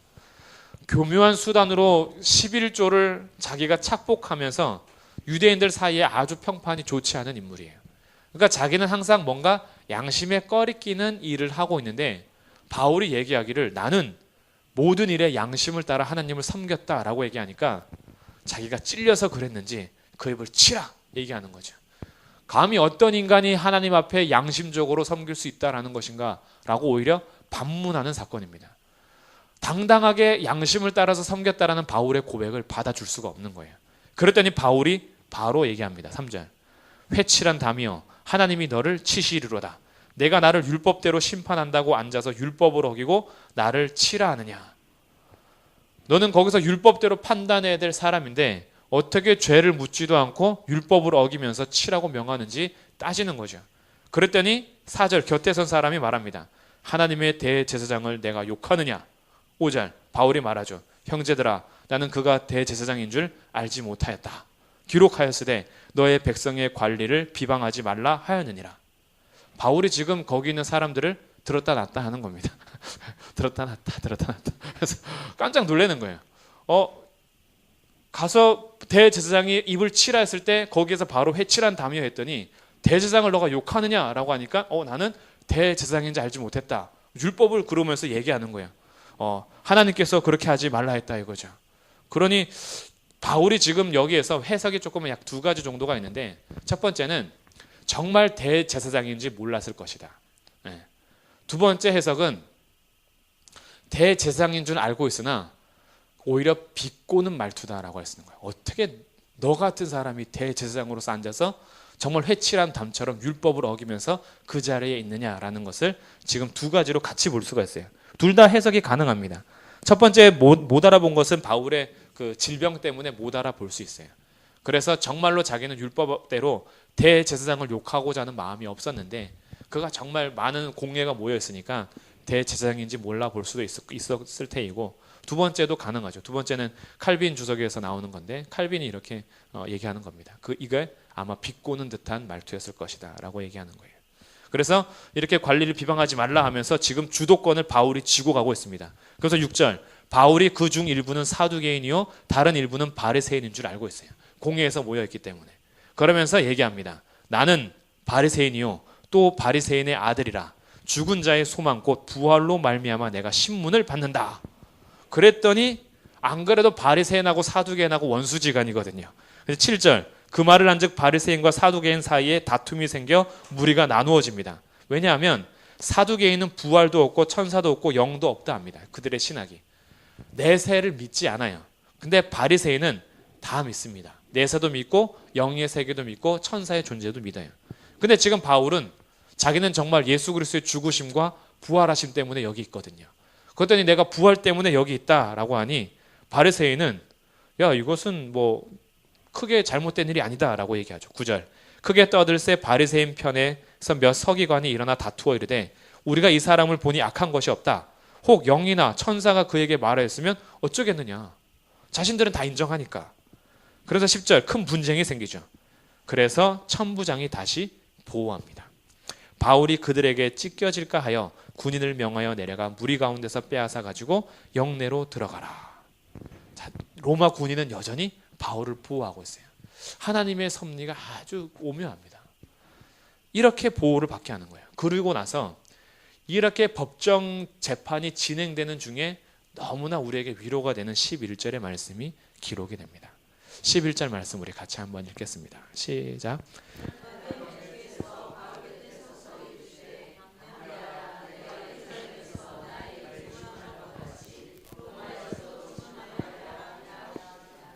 아멘. 재판을 받으면서 바울은 아마 인간이기 때문에 똑같이 우리가 성정을 가진 사람입니다. 굉장히 두렵고 떨리고 무슨 일을 당할지 알지 못한 상태에서 여기까지 왔어요. 그리고 자기는 예루살렘에 들렸다가 로마에 가는 것이 자기의 소원이었어요. 거기에서도 복음을 증거하고 싶었기 때문에. 근데 지금 당장 오늘 죽을지 내일 죽을지 모르는 상태예요. 과연 나는 예루살렘을 벗어날 수 있을까? 주님 앞에 로마까지 가기를 소원하고 있지만 이것이 이룰 수 있을까? 하나님의 뜻은 무엇일까? 두렵고 떨리는 마음으로 있는 그 밤에 주님께서 나타나신 거예요. 그리고 바울 곁에 서서 말합니다. 너무나 친근한 표현이죠. 주께서 바울 곁에 서서 말씀하세요. 그리고 이렇게 말합니다. 담대하라. 내가 예루살렘에서 나의 일을 증언한 것 같이 로마에서도 증언하여야 하리라. 이 말씀이 이제 핵심이죠. 너가 예루살렘에서 지금 증언하고 있는 것처럼 로마에서도 증언할 거야. 이 말씀을 붙들고 바울은 견딜 수 있는 겁니다. 주님께서 말씀하셨다면 거짓말하지 않으시니까. 그냥 헛된 소망을 주거나 헛된 격려하는 분이 아니니까. 주님께서 로마에 가서도 증언하게 하시겠다라고 말씀하셨으면 지금 여기에서 어떤 상황이 벌어지더라도 바울은 로마에 가기로 이미 결정된 거죠. 그러니 바울에게 위로와 소망과 격려와 힘이 됐던 것은 주님의 말씀입니다. 저는 오늘 여기 우리 함께 있는 모든 성도들이 주님의 말씀으로 영원한 소망을 얻기를 바랍니다. 다른 이로부터 받는 위로가 아니라 다른 것으로 받는 소망이 아니라 주님의 말씀이 성경 아카데미를 통해서든 주일마다 선포되는 말씀을 통해서든 우리가 삶의 자리에서 읽는 성경 말씀을 통해서든 주님께서 주시는 말씀으로 영원한 소망과 위로를 얻기를 바랍니다. 그것은 변치 않는 거예요. 그 어떤 것도 꺾을 수 없는 것입니다. 사람은 변하고 세상은 사라지고 풀은 마르고 꽃은 시들지만 주님의 말씀은 영원합니다. 하나님의 말씀으로부터 들으셨다면 거기에 대해서는 흔들리지 않으셔도 돼요. 하나님께서 약속하신 것이기 때문입니다. 우리의 영원한 힘이요 소망이 됩니다. 바울이 여기에 위로를 많이 받았어요. 그리고 견딜 수 있는 힘을 얻고 소망을 받게 됩니다. 그리고 12절 날이 샜습니다. 유대인들이 당을 지었어요. 자신들이 행하고자 했던 모든 재판 과정이 자기의 뜻대로 되지 않아요. 바울은 여전히 살아남았습니다. 그래서 바울을 죽이기 전에는 먹지도 않고 마시지도 않겠다라고 동맹한 자가 40명입니다. 대단하죠. 바울은 이런 안티 그룹을 지금 몰고 다닙니다. 죽이기 전에는 먹지도 않고 마시지도 않겠다. 이런 사람들이 내 주위에 몇 명 있을지 모르겠는데 아주 극도로 지금 이제 이들이 고민을 많이 한 거예요. 성도를 무너뜨리기 위한 사단의 전략은 지금도 이렇게 계속이 됩니다. 제가 오늘 이제 요즘에는 안티 기독교인들이 어떻게 활동하나 보려고 인터넷에서 한번 안티 카페를 들어가 봤어요. 안티 기독교 카페는 굉장히 많이 있어요. 전에는 안티 불교 이런 건 없었는데 요즘에 생겼더라고요. 안티 불교, 안티 이슬람교 다 있습니다. 근데 회원 수는 안티 기독교가 제일 많아요. 그래서 안티 기독교인들이 요즘에 활동하는 것 중에 하나가 바이블은 아동에게 유해 도서다라는 것을 천만인 서명 운동 진행하고 있습니다. 성경을 보니까 죽이는 장면 많죠. 성적인 묘사 많죠. 이걸 어떻게 어린 아이들에게 줄 수 있느냐 하면서 19금 도서로 지금 만들기 위해서 천만인 서명 운동하고 있습니다. 지금 약 10,000명 정도가 서명을 했어요. 제가 본 거는 더 한지는 모르겠는데 그러다 보니까 안티 기독교인들도 여전히 태초부터 사단은 우리 이제 첫 범죄할 때부터 하나님의 사람들을 무너뜨리기 위해서 엄청난 전략을 가지고 접근합니다. 안티 기독교인들의 작전 중에 하나가 뭐냐면 나쁜 일 해놓고 기독교인 척하는 거예요. 그럼 그게 작전 중에 하나예요. 그래서 뉴스에 나올 때 꼭 성경책을 들고 나온다든가 자기가 살인하거나 뭐 성폭행하거나 이래놓고 자기는 꼭 집수하고 장록을 꼭 소개한다든가. 그래서 사람들이 기독교를 욕하게 만드는 것도 작전 중에 하나예요. 기독교를 무너뜨리는 거죠. 진짜로 그런 사람도 있겠지만 그렇게 작전을 써서 하는 사람도 있다라는 거예요. 그런데 바울 시대에도 40명이나 바울을 죽이기 전에는 먹지도 않고 마시지도 않겠다라고 작전하는 사단의 전략은 2000년이 지나도 여전히 이어지는데, 그러나 그들의 전략이 성공한 적이 한 번도 없습니다. 왜냐하면 하나님께서 모든 것을 통치하고 계시기 때문이에요. 이것을 오늘 본문에서도 찾게 됩니다. 이렇게 동맹했다면 바울은 죽는 게 당연해요. 그런데 14절 대제사장들과 장로들에게 가서 말합니다. 우리가 바울을 죽이기 전에는 아무것도 먹지 않기로 맹세했다. 그러니까 15절 너희는 그의 사실을 더 자세히 물어보는 척하면서 공회에 다시 데리고 나오라 이거예요. 그러면 재판 가지고는 안 될 테니까 나오면 우리가 죽이겠다 이거예요. 그래서 칼 차고 있는 거죠. 근데 16절 하나님께서 이들 사이에 바울의 조카를 두었습니다. 바울의 생질이 그들이 매복하여 있다함을 듣고 영내에 들어가서 바울에게 알리는 거죠. 바울의 친척은 여기에서 단 한 번 기록되고 사라집니다. 그래서 성경학자들이 굉장히 궁금해요. 도대체 누굴까 바울의 친척은? 어떻게 바울의 친척은 그들 사이에서 이런 것을 듣게 했으며, 그리고 어떻게 백부장과 천부장을 쉽게 만날 수 있었을까? 굉장히 궁금해하지만 누가는 아무런 정보를 주지 않아요. 그리고 그냥 넘어가요. 그래서 17절 바울이 한 백부장을 청하여 말합니다. 이 청년을 천부장에게로 인도하라. 그 천부장까지 가게 되는 거예요. 이 청년이 도대체 어떤 사람이었길래. 그래서 그에게 무슨 할 말이 있다 하니 18절 천부장에게로 데려갑니다. 죄수 바울이 나를 불러 이 청년이 당신께 할 말이 있다 하여 데리고 가기를 청하더이다. 19절 천부장이 조용히 가서 뭐냐 물어봅니다. 그래서 20절 유대인들이 공모하기를 그들이 바울에 대하여 더 자세한 것을 묻기 위함이라 하면서 내일 바울을 데리고 공회에 나오기를 청할 것입니다. 근데 그것은 가짜입니다. 거짓 청함입니다. 따르지 마십시오. 그들 중에는 바울을 죽이기 전에는 먹지도 않고 마시지도 않기로 맹세한 자가 40여 명입니다. 그를 죽이려고 지금 다 매복해 있다라는 거죠. 허락만 기다립니다 라고 해요. 그래서 천부장이 더 적극적인 보호의 명령을 내립니다. 23절 백부장 2명을 불러다가 밤 제3시에 가이사라까지 갈 보병 200명과 기병 70명과 창병 200명을 준비하라 합니다. 죄수를 보호하기 위해서. 죄수를 보호해서 가기 위해서 군대를 지금 동원하는 거예요. 그러면서 밤에 몰래 가게 하는 거예요. 혹시나 죽임 당할까 봐. 그래서 어디로 보내느냐? 이제 나는 할 수 없다. 감당할 수 없다. 24절 바울을 태워 총독 벨릭스에게로 무사히 보내야겠다라고 하면서 짐승까지 준비할 것을 명령합니다. 죄수로서 지금 그 리무진 타고 가는 거예요. 리무진 타고 경호원들의 보호를 받으면서 총독에게까지 갈 명령이 내려지는데 이때 편지를 총독에게 씁니다. 26절 글라우디오 루시아는 이렇게 이름이 나오는 거예요. 총독 벨릭스 가카에게 문안합니다. 이 사람은 유대인들에게 잡혀 죽게 된 것을 내가 로마 사람인 줄을 알고 군대를 거느리고 가서 구원했습니다. 유대인들이 무슨 일로 그를 고발하는지 알고자 하여 공회에 데려갔는데 고발하는 것이 율법 문제에 관한 것뿐이고 죽이거나 결박할 사유가 없습니다. 그런데 풀어줘도 되는데 이 사람을 해하려는 관계가 있다고 하기에 제가 총독님께 보냅니다 라는 문서를 써서 이제 보내는 거죠. 그래서 31절 보병이 명을 받은 대로 밤에 바울을 데리고 갑니다. 호송에서 가서 이제 벨릭스의 가까까지 가는 거예요. 가이사랴에 들어갔어요. 35절 너를 고발하는 사람들이 오거든 내 말을 들으리라 하고 헤롯궁에 그를 지키라 명합니다. 바울은 이미 먼저 와 있었고 바울을 고발하는 사람들이 이제 기다리는 중에 있는 거예요. 이렇게 해서 이제 총독 앞에 서기 시작합니다. 그리고 닷새 후에 24장 1절 대제사장 아나니아가 어떤 장로들과 변호사를 데리고 옵니다. 아까 그 아나니아죠. 그가 이제는 변호사 더둘로와 함께 왔어요. 그 바울을 고발합니다. 바울을 고발하는 내용이 뭐냐? 3절 벨릭스 가카여 첫 번째 벨릭스를 찬사합니다. 아부를 떨어야 돼요. 우리가 당신을 힘입어 태평을 누립니다. 두 번째 아부 당신의 성견으로 말미암아 여러 가지 개선된 것을 우리가 어느 모양으로나 어느 곳에서나 크게 감사합니다. 벨릭스가 기분이 좋았겠죠.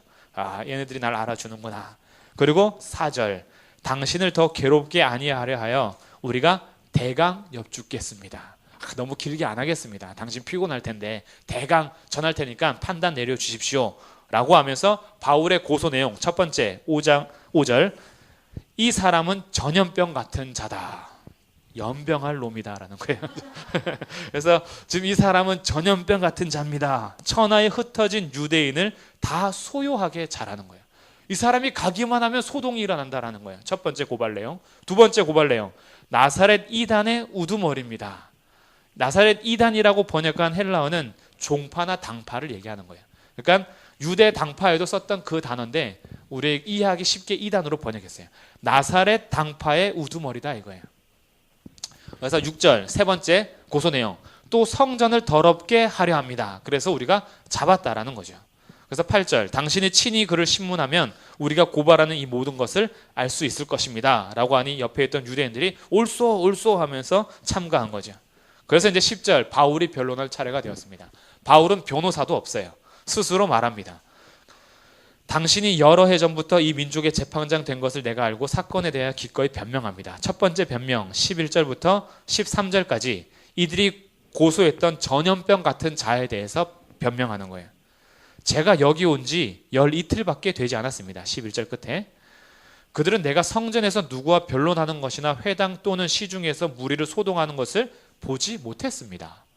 그들이 고소하는 소동을 일으키는 자에 대한 근거가 전혀 없는 거죠. 그래서 13절 끝에 그들이 능히 당신 앞에 내세울 것이 없습니다. 그리고 이제 두 번째 변론합니다. 두 번째는 나사렛 이단의 우두머리에 대한 변론이에요. 14절부터 16절까지 변론합니다. 그러나 나는 이것을 당신께 고백합니다. 나는 그들이 이단이라 하는 이 도를 따라서 조상의 하나님을 섬기고 율법과 선지자들의 글에 기록된 것을 다 믿으며 그들이 기다리는 바 하나님께 향한 소망을 나도 가졌으니 의인과 악인의 부활이 있으리라 합니다. 이것으로 말미암아 나도 하나님과 사람에 대하여 항상 양심의 거리낌이 없기를 힘씁니다. 분명히 하나님께 모든 악인들이든 의인들이든 부활할 날이 있다라는 것을 알기에 저는 이 땅에서 날마다 하나님과 사람에 대하여 양심의 꺼리낌 없도록 힘쓰고 있습니다. 여기에 대해서는 그들이 말하는 나사렛 이단의 우두머리라는 것에 있어서 긍정이나 부정이나 하지 않습니다. 나는 이 도를 따라서 사는 사람은 맞습니다. 단지 그들이 우리를 이단으로 생각할 뿐이지 저는 이 도에 따라서 사는 사람은 맞습니다라는 거예요. 그리고 17절부터 세 번째 성전을 더럽게 하는 것에 있어서 변론합니다. 여러 해 만에 내가 내 민족을 구제할 것과 재물을 가지고 왔어요. 드리는 중에 내가 결례를 행했습니다. 모임도 없고 소동도 없이 성전에 있는 것을 그들이 보았어요. 자신은 성전을 더럽힌 일이 없다라는 거예요. 그러나 아시아로부터 온 어떤 유대인들이 있었으니 그들이 만일 나를 반대할 사건이 있으면 마땅히 당신 앞에 고발하였을 것이요 그렇지 않으면 이 사람들이 내가 공회 앞에 섰을 때에 무슨 옳지 않은 것을 보았는가 말하라 하소서. 바울이 얘기하는 것은 자기는 지금 그들이 고소하는 내용에 있어서 전혀 거리낌이 없다라는 거예요. 그들은 뭔가 증거를 대라 해보십시오. 그들이 있으면 말하라 하십시오 라고 하면서 진리 앞에 온전히 서 있는 모습을 보게 됩니다. 그래서 유대인들은 과장하고 속단하여서 고발하는 입장에 선다면 바울은 한결같이 진리 안에 선 모습을 보여주면서 두 인물이 대조됩니다. 그리고 세 번째 인물인 벨릭스를 통해서 양다리 걸치는 모습을 또 보게 돼요. 자, 21절. 오직 내가 그들 가운데 서서 외치기를 내가 죽은 자의 부활에 대하여 오늘 너희 앞에 신문을 받는다고 한 이 한 소리만 있을 따름입니다. 그랬더니 22절 벨릭스가 듣습니다. 그리고 이 도에 관한 것을 잘 알고 있어요. 그래서 판단을 내리지 않고 연기합니다. 왜냐하면 유대인의 편은 들 수도 없고 바울의 편을 들 수도 없어요. 바울에게서는 정말 죄가 없다라는 것이 입증이 됩니다. 그래서 바울의 무죄를 선언하면 유대인들로부터 얻는 인기나 명예를 없어야 하며 유대인들의 폭동을 막아내야 돼요. 그렇다라고 해서 또 유대인의 편을 들 수도 없는 것은 로마 시민인 바울에게서는 죄를 찾을 수 없기 때문에 거짓 재판을 할 수 없는 겁니다. 그래서 두 개 다 공정하게 할 수 없기 때문에 자기는 연기해버리는 거예요. 그리고 하나 핑계댑니다. 천부장 루시아가 내려오면 처결하겠다. 그리고 백부장에게 명령하죠. 바울을 지키되 자유를 주고 그의 친구들이 그를 돌보아 주는 것을 금하지 말아라. 구금 아닌 구금 상태가 됐습니다. 24절 수일이 지났어요. 벨릭스가 아내하고 옵니다. 두루실라와 함께 와서 그리스도 예수 믿는 도를 들어요. 그래서 바울이 얘기합니다. 의와 절제와 장차 오는 심판을 강론합니다. 의, 여기서 말하는 의는 하나님의 의겠죠. 그래서 어떻게 하나님으로부터 의롭다함을 받을 것인가. 절제, 하나님께 의롭다함을 받은 사람들이 어떻게 시험을 극복하고 절제할 수 있을까에 대한 성도의 삶에 대한 얘기도 했겠죠. 그러면서 궁극적으로는 장차 오는 심판, 어떻게 하나님의 두려운 최후 심판을 피할 수 있겠는가. 의와 절제와 장차 오는 심판에 대해서 강론해 줍니다. 하나님으로부터 의롭다함을 받을 육체가 한 명도 없으며 하나님으로부터 오는 심판을 피할 자가 아무도 없습니다. 하나님으로부터 의롭다함을 받을 수 있는 유일한 것은 그가 보내신 예수 그리스도를 믿는 것이요 그를 믿는 자는 이 땅에서 의와 절제 속에서 살아가야 함을 그가 아마 강론했을 것입니다. 그랬더니 하나님의 의로우심과 심판을 듣고 나서 벨릭스가 두려워하며 대답합니다. 지금은 가라. 내가 틈이 있으면 너를 또 부르리다. 하면서 벨릭스는 바울을 풀어주진 않고 계속 말씀은 들어요. 26절 동시에 또 바울에게서 돈을 받을까 바라는 거로 더 자주 불러 같이 이야기합니다. 자, 벨릭스의 이제 본심이 드러났어요. 누가도 알고 있습니다. 왜 안 풀어주고 계속 얘기를 듣냐면 복음에 대한 얘기에 대해서 관심이 많았어요. 근데 그를 풀어주지 않는 이유는 바울에게서 뭔가 돈을 얻기 위해서. 그래서 벨릭스는 양다리를 걸칩니다. 유대인들에게는 환심을 갖고 바울에게서는 돈도 받고 도도 듣고. 그러나 이 도를 영접하지는 않아요. 이 사람이 벨릭스입니다. 그래서 23장에서는 세 부류가 특징을 짓고 있어요. 계속해서 복음을 거부하고 점점 대적자가 되어가는 유대인과 어떤 상황 속에서도 한결같이 복음 안에 서 있는 바울과 이도 저도 아니게 양다리 걸치면서 오직 자기의 욕심 때문에 그저 도를 거부하고 받아들이지 않는 벨릭스의 모습을 보게 됩니다. 이렇게 몇 년이 지나느냐? 27절 이태가 지납니다. 2년이 지나버렸어요. 그러니 우리 생각 같으면 빨리 로마로 보내야 되는데 지금 재판하느라고 이렇게 2년이 가버리는 거예요. 그리고 여기서 끝나지 않고 이제 다음 주 사도행전 마무리하면서 베수도 아그리빠 또 더 아직 재판이 남아있어요. 그러니까 2년 동안 이렇게 하고 있는 모습을 보면서 이태가 지났다라는 여기에 굉장히 놀라운 그 시간적 흐름이 숨겨져 있습니다. 아주 재밌어요. 좀 이따 그건 말씀해 드릴게요. 마무리하면서. 자, 정리해 보겠습니다. 가이사라로 가서 벨릭스 총독 앞에 섰어요. 그리고 여기에서 2년간 감옥 생활을 합니다. 감옥 아닌 감옥인 거죠. 누가는 지금 21장부터 24장까지 바울의 재판 과정을 겪으면서 무엇을 연관시켜 주냐면 예수님과 바울의 모습을 동일하게 재고 있어요. 바울에게 나타난 예수의 흔적, 바울이 삶을 살아가면서 그에게서 보인 예수님의 모습이 숨겨져 있는 상태에서 나타납니다. 예수님께서 유대인들에게 배척당하고 체포당한 것처럼 바울이 동족에게 배척당하고 체포당한 장면, 부당한 고소와 허위 진술을 당한 예수님처럼 바울도 부당한 고소와 허위 진술 속에서 괴롭힘을 당한 사건, 법정에서 얼굴을 맞은 예수님처럼 바울도 아나니아가 내 입을 치라라고 하면서 법정에서 얼굴을 맞는 사건, 그리고 은밀한 음모의 희생자 빌라도와 헤롯 그리고 가룟 유다, 이런 은밀한 거래들, 대제사장들과 은밀한 거래들의 희생자가 된 예수님처럼 40명이 모여서 어떻게 하면 죽일까라고 은밀히 꾸미는 음모의 희생자요, 이 사람을 없이 하시고 십자가에 못 박으소서 무리가 충동했던 것처럼 바울을 보면서 그를 없이 하자라고 외치는 이 모습을 그대로 나타내주고 있어요. 그리고 재판 과정도 똑같이 5번을 거칩니다. 예수님은 안나스와 가야바, 헤롯 안디바, 빌라도에게 2번을 받으면서 5번의 재판을 거쳤다면, 이제 바울은 무리들 앞에 한 번, 그리고 사내들인 공회 앞에 한 번, 그리고 오늘 함께 나눈 벨릭스 앞에 한 번, 다음 주에 나눌 베스도와 아그리빠에게 한 번씩 해서 5번의 재판을 받는 과정을 보여줍니다. 그래서 누가가 사도행전에서 바울의 모습에서 예수님을 그려줄 때 예수님을 닮는다라는 것이 무엇인가라는 것을 본다면 세상에서는 멸시하는 일이 맞습니다. 세상에서는 전혀 이해할 수 없는 길이 맞아요. 예수의 흔적을 갖는다라는 것이 우리에게는 우리의 육체적인 힘으로 감당할 수 없다라는 것을 알게 됩니다.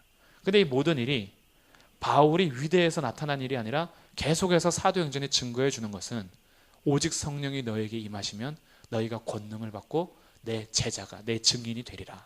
성령께서 바울을 주관하시는 삶을 살게 하실 때 예수의 모습이 나타나는 거예요. 이것을 지금 누가가 뒤에서 이야기를 펼쳐가면서 살짝 드러내 주는 겁니다. 우리가 예수님을 닮는다라는 것은 우리의 행동이나 우리의 의로움으로 나타내는 것이 아니라 성령 앞에 충성하고 하나님의 말씀에 순종하는 삶을 하루하루 살 때 내가 계획하고 내가 생각해서 이루는 흔적의 삶이 아니라 뒤돌아봤을 때 우리들도 모르는 사이에 십자가의 길을 걷고 있는 거죠. 그래서 십자가의 길을 걸을 때 흔히 생각하기에 죽겠다 이러면서 걷지 않습니다. 즐겁고 기쁘게 걸어가면서도 사실 힘듦은 있죠. 그러나 감당할 만해요. 그래서 가는데 주위에서 봤을 때는 어떻게 저러고 사나 할 수는 있어요. 근데 정작 걸어가는 우리들은 생명의 길을 걸어가기 때문에 죽겠다 하면서 내 육체적인 의지로 걸어가는 것이 이 길이 아닙니다.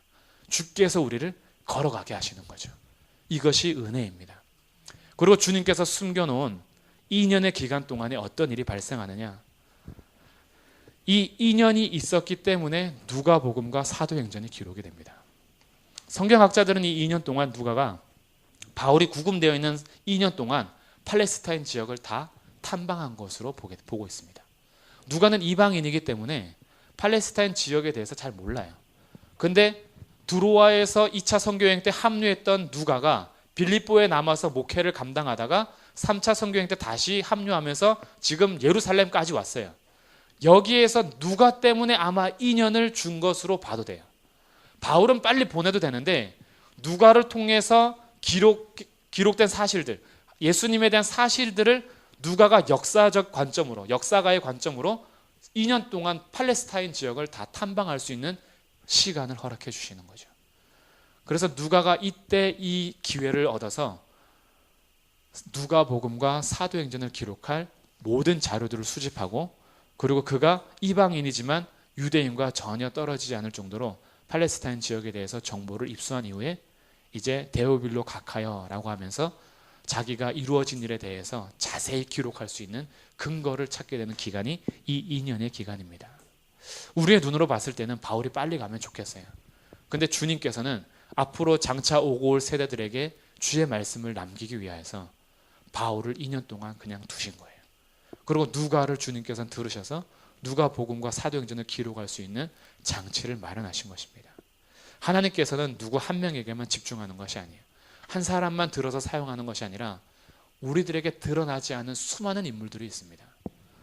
하나님께서는 그 한 사람 한 사람에게 자기에게 순종하는 그 한 사람을 통해서 유명해지든 유명해지지 않든 하나님의 일을 이루어 가시는 분입니다. 그래서 우리들의 자세는 내가 주님의 이름으로 유명해지는 것이 우리의 자세가 아니라 오늘도 내가 있는 곳에서 순종하는 것이 우리의 자세입니다. 그 순종하는 삶이 오늘이 끝이 될지 내일이 끝이 될지 10년 후가 끝이 될지 우리는 예측할 수는 없으나 우리들의 삶은 오늘 하루도 순종하는 거죠. 그러면 역사를 주관하시는 하나님께서 우리가 이해할 수 없는 시간의 기간 동안에도 주님의 일을 이루어 가십니다. 그 이해할 수 없는 기간이 2년일 수도 있고 20년일 수도 있으나 순종하는 자들을 통해서 여전히 이루어 가시는 하나님을 찬양합니다. 오늘도 그 삶의 자리에 우리 모두가 있기를 주님의 이름으로 축복합니다. 예.